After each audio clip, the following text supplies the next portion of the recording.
So thanks so much for having me today. It's great to be here. I'm an economist at Stanford, and I've spent a lot of the last 10 years helping technology firms design online marketplaces. I've worked closely with Bing Ads for a number of years, but I've also worked with a lot of other marketplaces.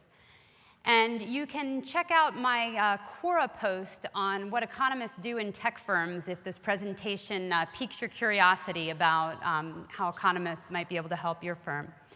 So marketplaces, of course, are all the rage. You live here in Silicon Valley. They're everywhere. I took my Uber here last night. Urban Sitter on-demand babysitting helped me out when I needed a little more time to prepare my presentation.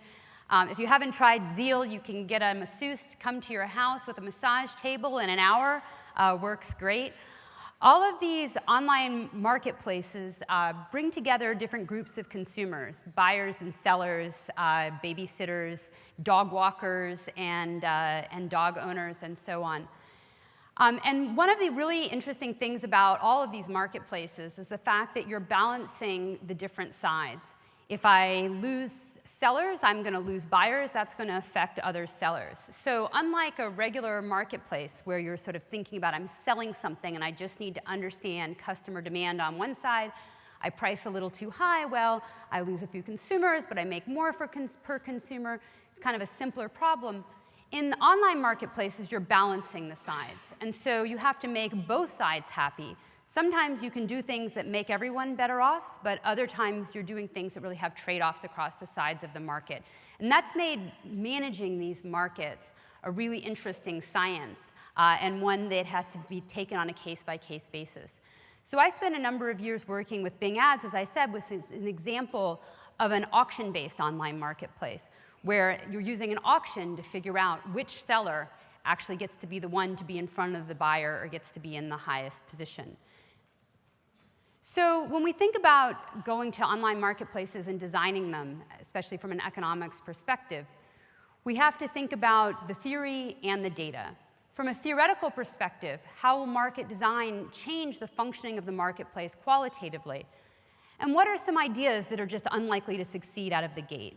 So just to give you an example of something where theory is really important, aside from data, think about an advertising exchange or a platform where you're running a second price auction.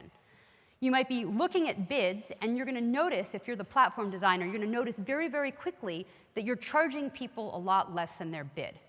So, every month or so, somebody wakes up and notices this fact and says, hey, what are we doing this for? Why are we running this silly second price auction anyways? Why don't we run a first price auction and charge people their bids?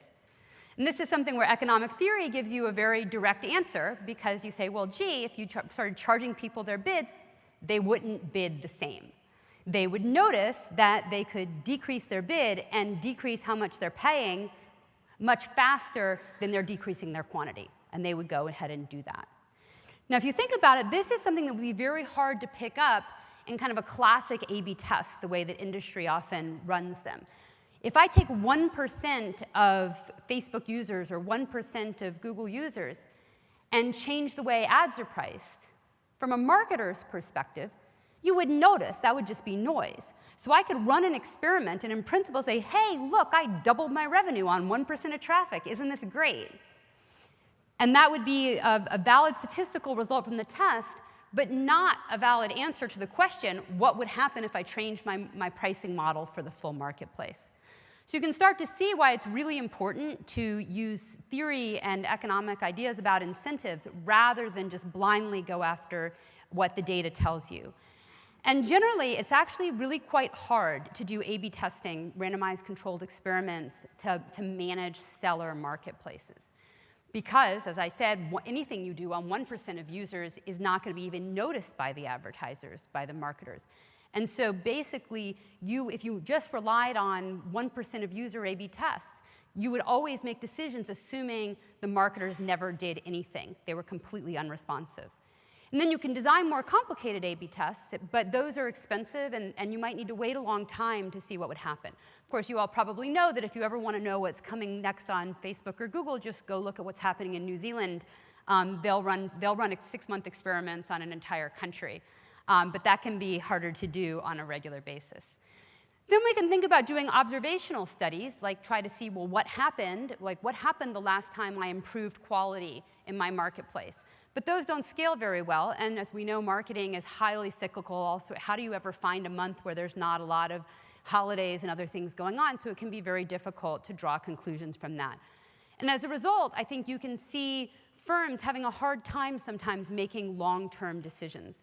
Things like taking ads off a page or improving quality. These are things that don't show up very quickly and are thus very hard to measure the benefits of. Sorry? I'm sorry? Okay. All good? Okay. All right, so let's jump in and talk a little bit about some of the ways that ideas, economic theory ideas, have impacted the online advertising market over time. And then I want to highlight some issues that, as all of you know, are really still big problems today. So one of the first innovations in search advertising that was really a brilliant idea was pay-per-click. And this is something that was really credited with helping get the online marketplace off the ground. So what was so brilliant about pay-per-click? Well, in search, what that did was it made heterogeneous objects homogeneous. Instead of having to figure out, how many clicks am I going to get in position 1 versus position 3, I could just buy clicks, and I would realize that where I am on the page, the main difference between different spots on the page was just how many clicks I was going to get in search. So this is a perfect example of a market design innovation that improved efficiency. It reduced measurement frictions for advertisers, made it much easier to advertise, and it was also good for the platforms. They made more money. Why did they make more money? Well, it made the markets thicker, an idea called conflation. That's an economic term for taking things that are heterogeneous and making them homogeneous. This is a very old idea. I've got a quote up here from Selling Wheat. They used to sell wheat, and you'd have to inspect the barrel of wheat to see what the quality was, what was in there. You didn't want to get stuck with a really bad barrel of wheat. They came up with an innovation, standardization, red winter wheat number 2, and they specified exactly what would be in that type of wheat. And then suddenly you could have a thick, efficient market. And so if you think about what's happening now in display advertising, we've got sort of the bad world where it's very hard to figure out exactly what you're getting, and you have to put an enormous amount of effort into figuring out what it is. Relative to, say, something like search advertising, when you buy owned and operated inventory, where that publisher has been able to clean up and sell you a very homogeneous object. A search click is a search click. And so we'll want to think about what can we do to get this market to be more efficient. When I started working on this 10 years ago, I thought that this would get fixed fairly quickly, and I thought that the advertising platform that fixed these kind of problems would benefit and would lead the market. And so the surprising thing is that still here we are today arguing about viewability and everything else, and these problems haven't really been fixed. So a few other tidbits from the history of search. So they got, lest you think I think search is perfect, the first thing they got right, pay-per-click, but then they ran the wrong auction format.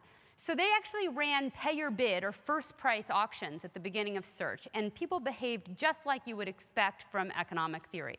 So imagine you're going to pay your bid, and at that time you could actually see very clearly what the bids were.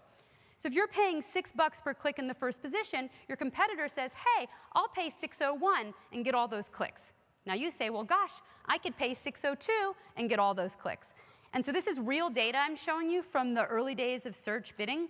The prices would go up and up and up and up. Finally, they get to $10, and somebody says, hey, that's not really worth it. I'm not making any money on this. Let me drop down to the second position and bid $6 again, and I'll get less clicks but pay $6. And so the bidders would cycle and cycle and cycle like this, and they hired little robots to do that for them.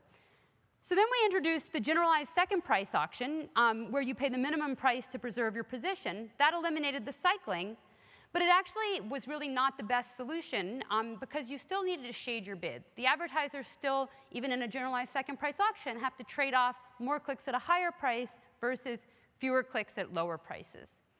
And it actually turned out, theoretically, that was about as well as you could do when you had homogeneous objects, so you just had all of these links on a page. But as more and more ad products got introduced, that auction format kind of breaks, and it's actually kind of a mess today. Facebook was able to come in and introduce the Victory auction, which is a very nice auction format for selling different items, and try to help you lay out a page in an efficient way. But it was too late for search. They were already stuck with this old system that had a lot of inefficiencies. So we don't always get to the ideal economic outcome. There's another category of problems, and this gets at the heart of some of the problems in non-search online advertising today. These problems are about the role of information. How do I design my products? How do I think as a platform about what I'm selling? And even in search, there was a question, should we allow bring your own cookies to the search ad marketplace, make it look more like display? So, at first, of course, it sounds great to see if people should be able to pick out the customers they want to match to. But if you think about the economics of it, if nobody had any cookies, if all advertisers were on a level playing field, they might be buying a mix of good and bad users. But they know when they buy, they know what they're getting. They can measure that. It's going to be sort of stable quality. And they might know that it's a mix of good and bad, but there's some good users in there. If you allowed, say, just a small number of advertisers or a particular favored advertiser to come in and start using cookies, using information to pick out who the best users are, well, that favored advertiser will find the good users. And the other advertisers will very quickly start to see quality degrade on the thing they used to buy. As they see the quality degrade, they lower their bid. And pretty soon, the favored advertiser is going to get those good users for nothing, because the price for the bad users is nothing, and that's the only price that's setting the market price for the good users. And so you can see how allowing information into a marketplace, if it's asymmetric, can hurt the marketplace revenue and create a sort of a market thinness problem. You might think, well, this is great for marketers, because like the smart marketer was able to get good users for free. But of course, it's not really quite that simple, because it's asymmetric. The big advertisers will be able to figure this out better than the small advertisers. And you've got a bit of this information arms race with everybody trying to avoid getting stuck with the bad users. And it creates a lot of frictions. And so I would say that I think problems like this have really been behind a lot of the issues we've seen in large-scale exchanges. And therefore, it also creates an obvious benefit to a platform to helping level the information playing field. If I could just get rid of those bad users, like, why are they in there to start with? Doesn't the platform see even better than an individual marketer who the bad users are? And if the platform cleans them out, they can restore a more balanced competitive environment and allow marketers to spend their time trying to find the best matches for them instead of screening out the garbage. Okay, so I think that's something that really would benefit the platforms and the marketers. I'll also just mention from an economics perspective, it turns out that these problems are particularly bad for the platform when you use a second price auction. Second price auctions are really prone to revenue collapse due to these kinds of lemons problems. And so hybrid first price, second price, or pay your bid types of auctions tend not to have the revenue collapse so much, but they create other inefficiencies. So generally, I think this lemons problem is really at the heart of the issues we're facing.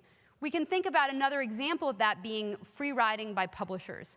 So first of all, as a publisher, what kind of inventory should you definitely send to an exchange?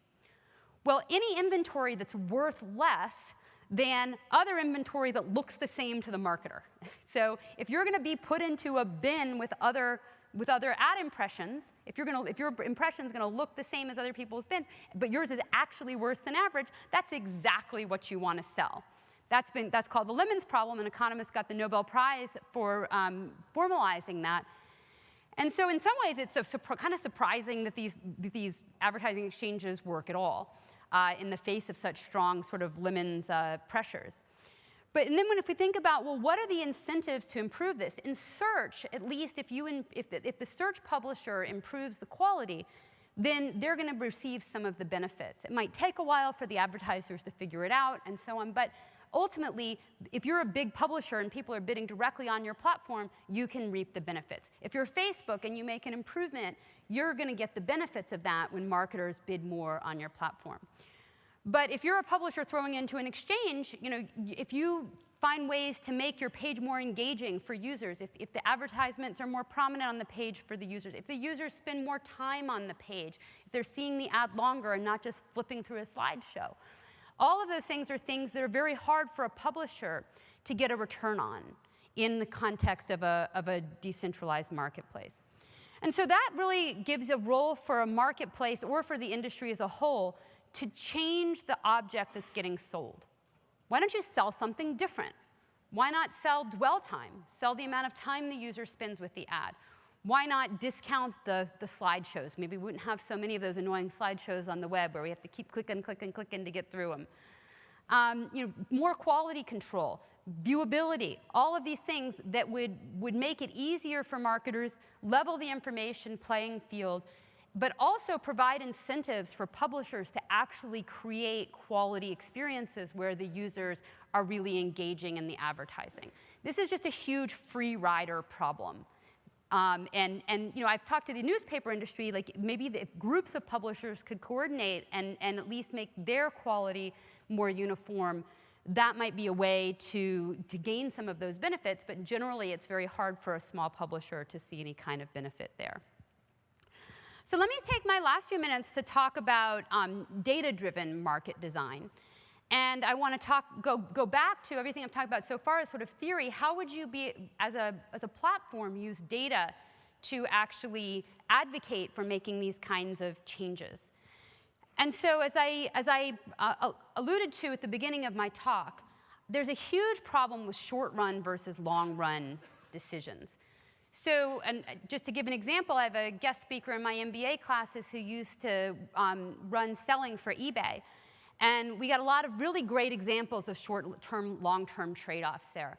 So one thing eBay did was they used to charge money every time you posted a listing. They also used to charge people to post pictures with their 25 cents a picture to upload pictures to eBay. So you're making a couple $100 million a year from these types of initiatives. And now Mr. VP is going to come in and say, hey, let's walk away from that revenue stream. So I know I don't need to run an experiment to know what the short-run impact of that will be. If I turn off the fees, I will turn off the couple $100 million. And so how do you actually show that making this type of change will in fact be profitable? So they had to use a lot of sort of ad hoc studies to provide all the evidence required, but ultimately there's also a leap of faith. There's an understanding of the economics that goes into making this decision. They made those decisions, and in fact it was very profitable very quickly. If you think about the role of pictures, we're going to come back to that lemons problem. If I'm selling a car on eBay, I can describe it as having a few dents. But if I take 25 pictures of the car, the seller can assess them, and the buyer can assess themselves what a few dents are. And if the car comes with a dent that wasn't in the picture, well, you think that eBay is going to help you work out that problem. That's really fraud.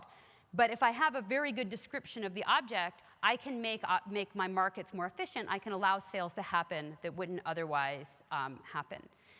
In search, some of the short-term, long-term examples that, especially in the early days of Bing when I first got there, we really had to fight about a lot, was trying to improve quality. So when you first get the search advertising platform up there, you're just basically trying to put up ads where people have asked to have their ads shown. And then as you start to build your algorithms to improve quality, you're going to see this problem. If I had an auto insurance ad and I was mistakenly showing it someplace irrelevant, and I take that ad away, my revenue looks really bad, right? Because I was making money on that ad, and if I take it off the page in the very short run, it looks like it hurts the platform. So you have to understand the theory that, well, gee, if I make a better quality user for that auto insurance advertiser, I have to believe that they're going to increase their bids in response to that better quality. But that's a long-term outcome, and it might take them a while to get there. So how do you actually move forward like Bing did and improve their ad quality in the face of these short-term costs of making a better marketplace? Well, one thing is to actually change what you measure. So if you just measure the revenue that you're getting per search, you might be including sort of unsustainable revenue or sustainable revenue. So to put it another way, you can think about going in reverse. Suppose some engineers built something that accidentally put auto insurance ad on toothpaste queries. Well, I can measure that on that moment, I would get a lot of revenue. But I'm going to call that unsustainable revenue, because as soon as the auto insurance advertiser sees that happening across the whole platform, if you actually released an algorithm like that, then they would see lower quality, and they would reduce their bids. So instead of just counting the revenue that you actually get, you have to discount revenue that you don't think is going to be sustainable into the future. And so moving to metrics that better reflect economic concepts and real long-term economic value can help a platform do the right thing and actually do the things that sustain its long-term value. So thanks very much. It's been great to talk to everyone, and I'd be happy to take questions after the session is over. Thanks. That's great. Thank you, Susan. Appreciate it.